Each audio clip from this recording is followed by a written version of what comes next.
ஓம் சாந்தி.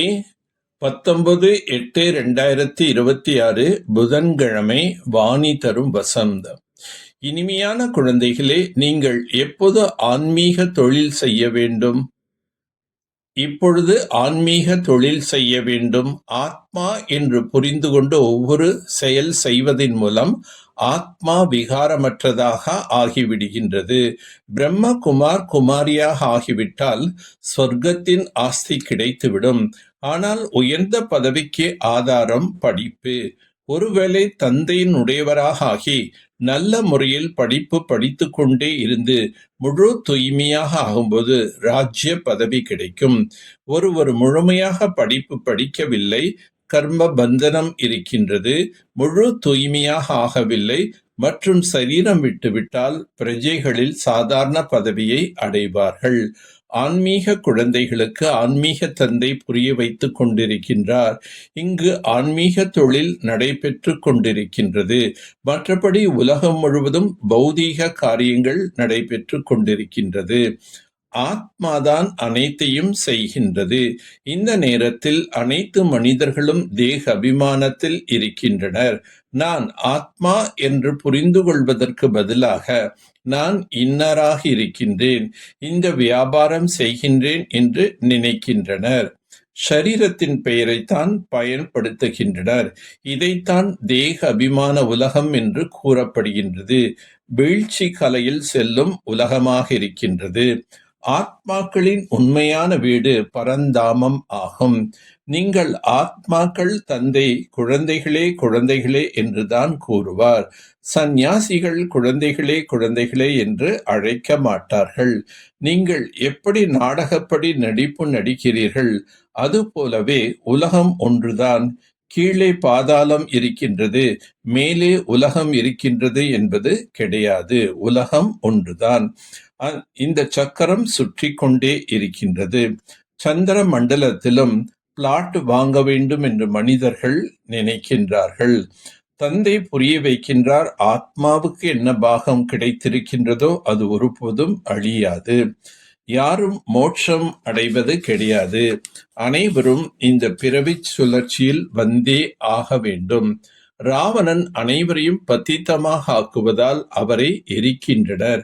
இந்த விஷயம் யாருடைய புத்தியிலும் கிடையாது. கிருஷ்ணரின் ஆத்மா 84 பிறவிகள் எடுத்து இந்த நேரத்தில் பத்தியத்திலிருந்து பாவனமாக ஆகிக் கொண்டிருக்கின்றது என்பதை நீங்கள் அறிவீர்கள். தனது பதவியை மீண்டும் அடைந்து கொண்டிருக்கின்றது. அதே போன்று நீங்கள் கிருஷ்ணபுரியில் வசிப்பவர்களாக இருந்தீர்கள்.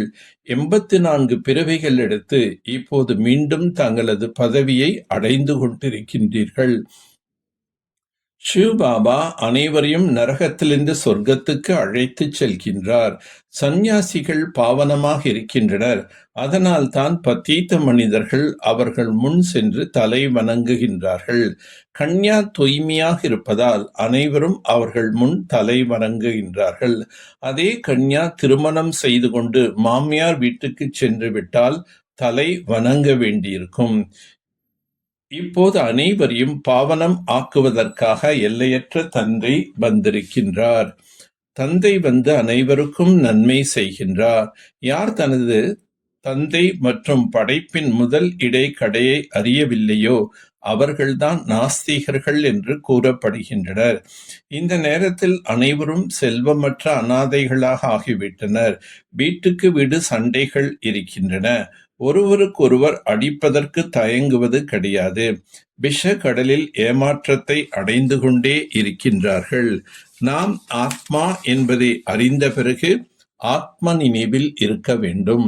பரம்பிதா பரமாத்மாவைத்தான் படகோட்டி என்று கூறப்படுகின்றது.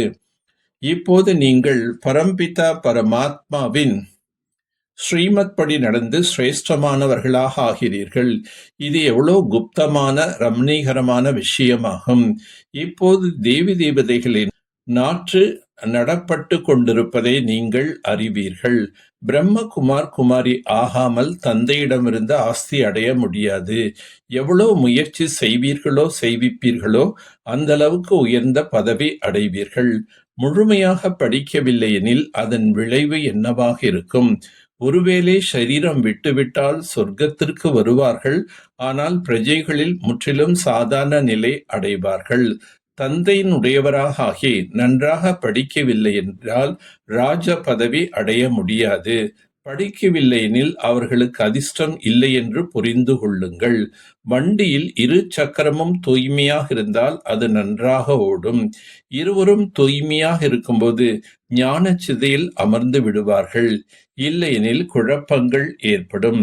யோகத்தின் மூலம் கர்ம பந்தனத்தின் கணக்கு வழக்குகளை முடித்து பாவனம் ஆக வேண்டும். ஞான சிதையில் அமர வேண்டும். முழுமையிலும் முழுமையான வைஷ்ணவராக, அதாவது தூய்மையானவராக ஆக வேண்டும்.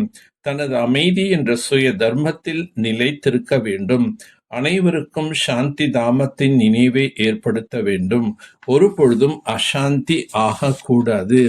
சப்தத்துக்கு அப்பாற்பட்ட ஸ்திதியில் நிலைத்திருந்து சர்வ குணங்களின் அனுபவம் செய்யக்கூடிய மாஸ்டர் விதை வடிவம் ஆகுக. எப்படி விதையில் முழு மரமும் அடங்கி உள்ளதோ அதுபோல சப்தத்துக்கு அப்பாற்பட்ட ஸ்திதியில் சங்கமயுகத்தின் அனைத்து விசேஷ குணங்களும் அனுபவத்தில் வரும். மாஸ்டர் விதை வடிவம் ஆவது என்றால் சாந்தி மட்டுமல்ல, ஆனால் சாந்தியுடன் கூடவே ஞானம், அத்தீந்திரிய சுகம், அன்பு, ஆனந்தம், சக்தி முதலான அனைத்து முக்கிய குணங்களையும் அனுபவம் செய்ய வேண்டும்.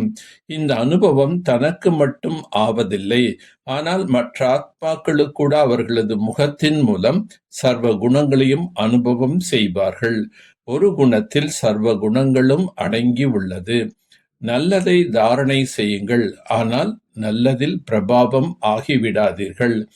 பவித்ரதா என்பது பிராமண ஆத்மாக்களாகிய உங்கள் ஆதி அனாதி சம்ஸ்காரம். இந்த இயல்பான சம்ஸ்காரத்தின் மூலம் கனவிலோ சங்கல்பத்திலோ கூட அப்பவித்திரதா இம்மர்ஜ் ஆகக்கூடாது. சங்கல்பம் வந்தால் அதை வெற்றி கொள்ளுங்கள். இதற்கு மேலாக இயல்பான சம்ஸ்காரத்தை உருவாக்குங்கள். அப்போது இந்த பாடத்தில் புருஷார்த்தம் செய்வதற்கான அவசியம் இருக்காது. நல்லது. ஓம் சாந்தி. ஓம் சாந்தி. ஓம் சாந்தி.